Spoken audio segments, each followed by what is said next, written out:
DSC notification పై రాజకీయ వేడి రాజుకుంది. నిరుద్యోగ యువతకు ఇచ్చిన హామీ మేరకు కూటమి ప్రభుత్వం ఉపాధ్యాయ పోస్టుల భర్తీ ప్రక్రియను ప్రారంభించినప్పటికీ నోటిఫికేషన్లో పలు అవకతవకలు చోటు చేసుకున్నాయని ఆరోపిస్తూ వైసీపీ రాష్ట్ర వ్యాప్తంగా ఆందోళనలు చేపట్టింది.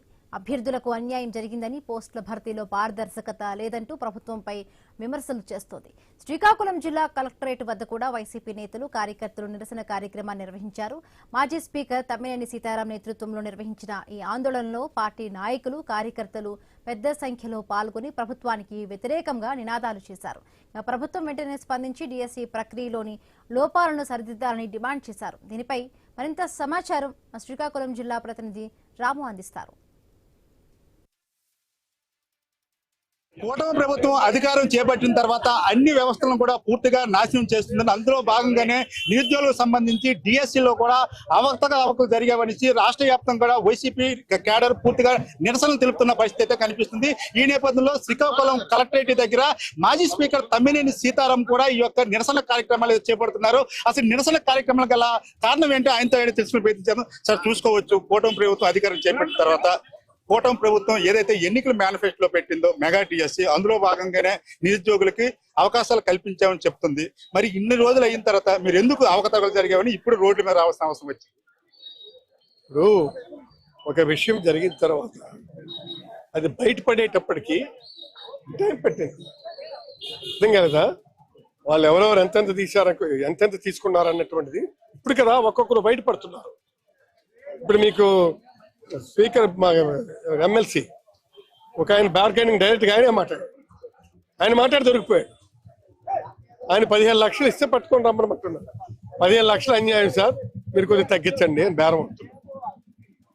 అంటే ఇవి పడుతున్నాయి, అప్పటికప్పుడు పడుతున్నప్పుడు ఇప్పటికి ఇది ఇంకా మనం డైరెక్ట్గా దీని మీద యాక్షన్ తీసుకోవాలని చెప్పేసి మనం దిగాం. అందుకు మేమేమంటున్నామంటే, ఈ ప్రభుత్వ హయాంలో జగన్ గారు ఇచ్చినటువంటి డిఎస్సి నోటిఫికేషన్ రద్దు చేసి మీరు ఇప్పుడు కొత్త నోటిఫికేషన్ ఇవ్వాల్సిన అవసరం ఏముంది? మీరు తీసినారనుకో, ఆ నోటిఫికేషన్ మీద తీయాలి కదా. అందులో ఎవరుంటే వాళ్ళే ఉంటారు, తప్పేమంది. తర్వాత రెండవది, మొదటి ర్యాంకు వచ్చినటువంటి అభ్యర్థి వివరాలు డేటా నుండి ఎందుకు తొలగించారు? ఎంపిక ఉన్నటువంటి అభ్యర్థుల జాబితాను ఎందుకు డేటాలో పెట్టలేదు? This is our state question. మీరు కొంత వ్యవహారం చేశారు కదా, మీరు అది చేసుకొని వచ్చారు కదా, ఇప్పుడు మీరు న్యాయం అని అడిగితే ఎట్లా? అర్థం కదా. సరే, అదేదన్నటువంటి చూద్దాము. ప్రస్తుతానికి ఫర్దర్గా దీన్ని ముందుకు తీసుకుని వెళ్ళే పరిస్థితుల్లో చాలా స్పష్టంగా మేము చెబుతున్నాం. దీన్ని ఇక్కడితో ఆపేది లేదు.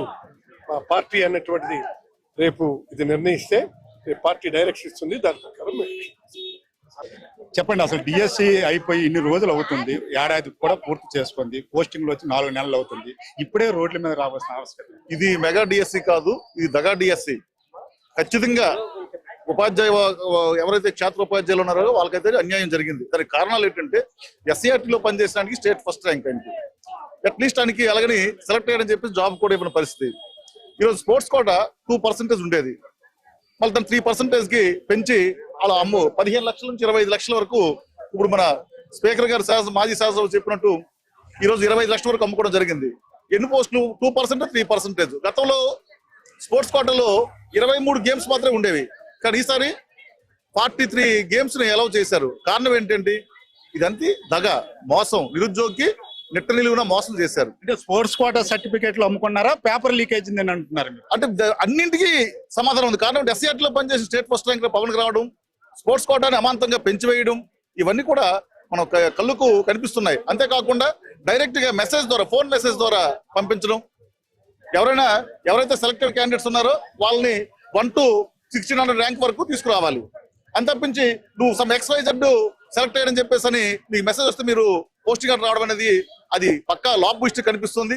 సెలెక్ట్ అయ్యి సీనియారిటీ ప్రకారం సెలెక్ట్ అయ్యి కాని వారు వాళ్ళ పక్షాన్ని వైఎస్ఆర్సీపీ పోరాటం చేసి తెలియజేస్తున్నాం. Thank you. మీరు చెప్పండి, అటు ఐఏఎస్ అధికారులు కూడా ఎటువంటి ఇది కూడా జరగలేదని పూర్తిగా చెప్తున్న పరిస్థితి అయితే కనిపిస్తుంది. మీడియా లీకేజ్లు కూడా ఇస్తున్న పరిస్థితి ఉంది. దీన్ని మీరు ఎందుకు ఎంత రాదు? ఐఏఎస్ అధికారులు ఎవరి కింద ఉంటారు? ప్రభుత్వం కింద ఉంటారు. హెడ్ ఆఫ్ ది ఇన్స్టిట్యూట్ ఎవరు? సీఎం కింద ఉంటారు. సీఎంఏ తప్పు చేసాడని మేము అంటుంటే ఇక ఐఏఎస్ ఆఫీసర్లు ఏం చేస్తారు చెప్పండి? ఈ రోజు పిల్లలు ఎందుకు చదువుకుంటారు?